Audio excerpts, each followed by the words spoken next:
Yan, hello guys, welcome ulit sa ating channel. So ito po ulit si JR Doria TV. Mag-update po muli tayo dito sa Luneta, or tinatawag na po ngayon Pambansang Museo ng Pilipinas. Ngayon po ay araw ng February 4, 2026. So panibagong update na naman po tayo dito sa area po ng Luneta Park o Pambansang Museo ng Pilipinas. So samahan niyo po ulit ako mag-ikot-ikot dahil may bago tayong update pala dito. May gagawin po pala dito sa Pambansang Museo ng Pilipinas. Magkakaroon po pala dito ng Rizal Exhibition Hall. So tara, simulan na natin mga guys ang pag-ikot dito sa Luneta Park o tinatawag natin na Pambansang Museo ng Pilipinas. So let's go na guys.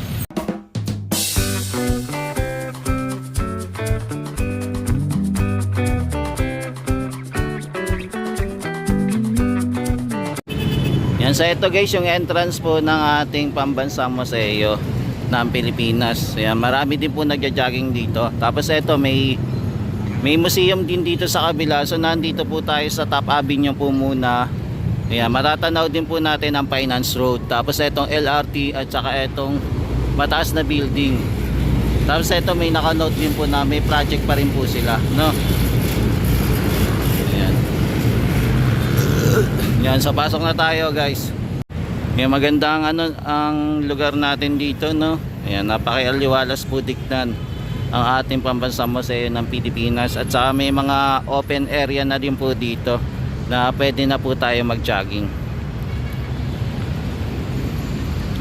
Yan, kumbaga napaka-simple lang po yung ating park, yung Pambansang Museo. At isa lang po yung kulay niya. Yan, di bali hapon na po bago po mag-alas 6 ng gabi. So nagikot-ikot po muna tayo dito. Yan, dito na po sa area, working on progress pa rin po. Di bali bawal pa rin po tayo mag-ikot dito at mamasyal po. So ito po yung paligid naman. Yan, malaki pa po yung bakante dito, no? Ayan, napakalawak po. Tapos dito po itatayo pala yung building na gagawin para po sa Rizal Exhibition Hall. So bali po based doon po sa report mga tropa hits. Yan, bali pinangunahan ni Pangulong Ferdinand R. Marcos Jr. ang isang pagpupulong kasama ang National Museum of the Philippines kaugnay sa panukalang Rizal Exhibition Hall sa loob ng National Museum Complex sa Rizal Park, Maynila. Ang pinaplanong gusali ay alinsunod sa master plan ng National Museum Complex at ang disenyo nito ay nakaayon sa Burnham Plan. Diba? Panalo yun. Nakaayon po sa Burnham Plan yung plano na to. For Manila na ginawa pa noong 1905. So doon po susundin. Tapos kapag naisa katuparan ang Rizal Exhibition Hall ay magsisilbing purpose building exhibition hall na magpapalawak ng exhibition space na museum at magpapalakas ng kakayahan ng National Museum na tumanggap ng hanggang 5 million bisita bawat taon upang mas maraming Pilipino ang makinabang sa sining kultura at kasaysayan ng bansa. So yun po yung gagawin mga guys.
Yan, bale ang lawak po ng space niya, no, kung gagawin po itong building, no, magkakaroon po ng building katulad po ng mga National Museum Anthropology at saka po National Museum for Natural History. Ayan, so dito po ilalagay yung ating Rizal Exhibition Hall. Kaya abangan natin. Ngayon wala pa kasi akong update kung kailan po gagawin etong proposal na gusto nilang plano dito sa National Museum. Kaya abangan natin. So pwede pang may dagdag pa na 2 na building na pwedeng gawin. So di bali 3, no. At saka dito kung susundin po nila yung yung Burnham plan noong 1905, di ba? Ang ganda. Parang nasa ibang bansa tayo pagka ganun, no. Kumbaga may pagka historical at saka modern yung design. Kaya abangan natin kung kailan po maisasaato. Parang sana magawa po yun bago bumaba po ang ating Pangulong PBBM, no, sa 2028. Unless kung may magre-request talaga na extend siya at mapagad na po ang ating bansang Pilipinas. Ayan. Kaya excited tayo kung sakaling mangyari po yung gagawin plano dito sa Luneta Park. So gagayahin po nila yung Burnham, no, yung 1905 na master plan. So posible pa lang madagdagan pa po yung mga building dito based doon sa sa forma at plano po ng ating Burnham plan noong 1905. Kasi alam ko magkakaroon din po dito ng building at saka doon din po sa kabila. Ayan, so dito banda sa area na po magkakaroon po ng mga building na gagawin po. Tapos ikot naman po tayo, kamustahin naman natin yung mga plant box dito, kung okay na, kung naayos na, kung okay na yung mga walling dito. Tara, ikutin natin. Yan, may inaayos pala sila dito, no. Yan, may tubo silang nilagay. Mukhang sa power supply ata to yung ginawa nila. Yan, kasama na yung mga tubo-tubo po. Inaayos pa po nila. Para din pala to sa running water.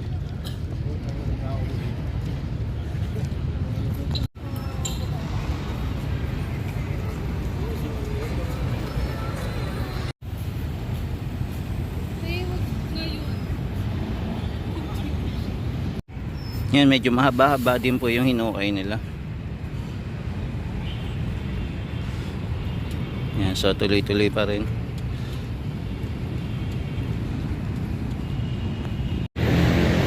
Yan, so meron din po dito yung parang marker.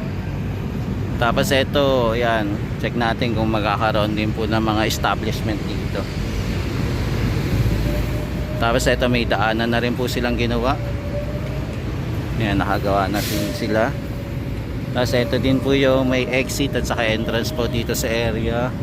Tapos ito naman po yung anthropology na building. Yan, so ito naman po yung area naman po ng Finance Roads. So ito, meron din pong entrance dito. Yan, so matanaw po natin itong ating National Museum of Anthropology naman. Yan, dito naman po tayo silip. Tignan natin kung ano yung mga pagbabago dito naman sa area. Kung ano na po yung mga nagawa. Yan, so dito po may mga inaayos pa sila, no. Yan, mukhang may hinukay siguro dito. Kaya inaayos pa nila. Yan, dito medyo okay na din po yung flat box natin. Yan, naglalagay pa sila ng tubo pa rin dito, no. Saka siguro kung hindi tubo at saka sa ilaw na rin siguro, magkasama na siguro yung ginagawa nila. Di bali wala na po tayo makikita dito na spaghetti wire. Diba, hindi na po masapot na kuryente. Yan, kumbaga malinis na tong area. Yan, yung dito na sa kabila yung may mga wiring. Dito naman yung yung walkway naman po, mukhang hindi na rin binago, no, as is pa rin. Naka paver stone po yung ating walkway dito. Yan, so ito po yung ating flat box naman. So okay na rin po hanggang dito. Nalagyan natin po ng halaman po. So tignan pa natin yung doon naman sa kabila. papuntang Luneta kung may nagbago na rin. Yan, bali hanggang dito na rin po yung halaman na nailagay nila. Kaya lang may problema pa po, no. Yan, hindi pa po na-continue.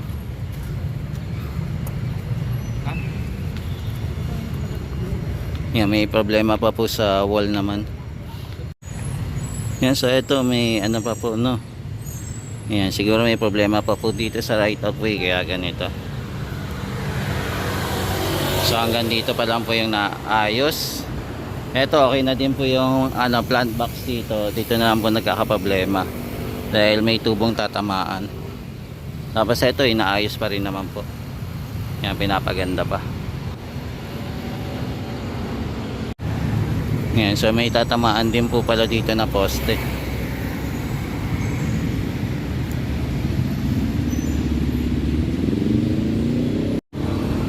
Yan, dito naman po sa kabila, mukhang wala pa silang nabubuo. Ito, merong binuo, kaya lang parang hindi pa natatapos, no. Kumbaga, pader pa lang po yung ginagawa.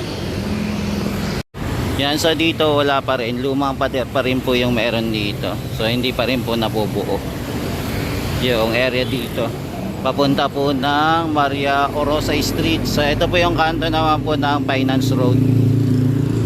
Yan, dito naman po inaayos pa. Ayan, hindi pa din po tapos dito sa area, hindi pa po kompleto.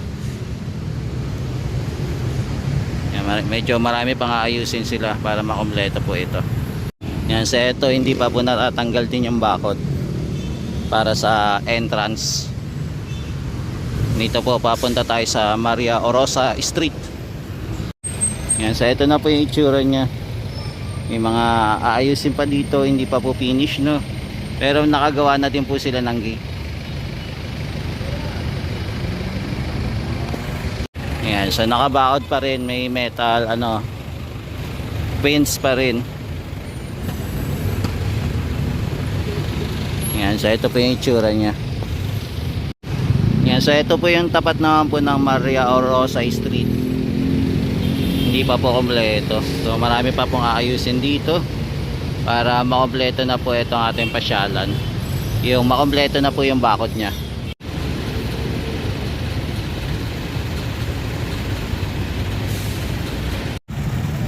Yung maging dito din po sa area, may mga hindi pa rin po naayos, no. Hindi pa din po sila nakapaglagay po ng plant box o kaya yung gagawin na pader po.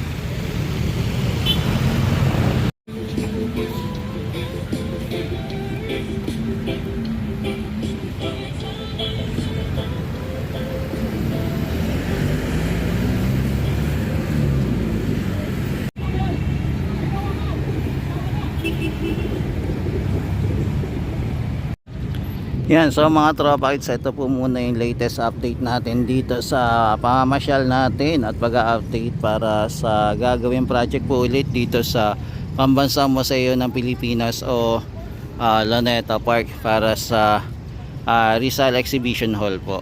Yan, so ito muna ang update natin mga guys. Maraming salamat po sa pagsama nyo po sa akin kay JR Doria TV. Ayan, thank you po sa walang samang pagsuporta sa aking channel, at lagi po kayo mag-iingat. God bless po sa mga kababayan natin mula Luzon, Visayas at Mindanao at maging sa ibang bansa po. Naway pagpalain po kayo ng may kapal.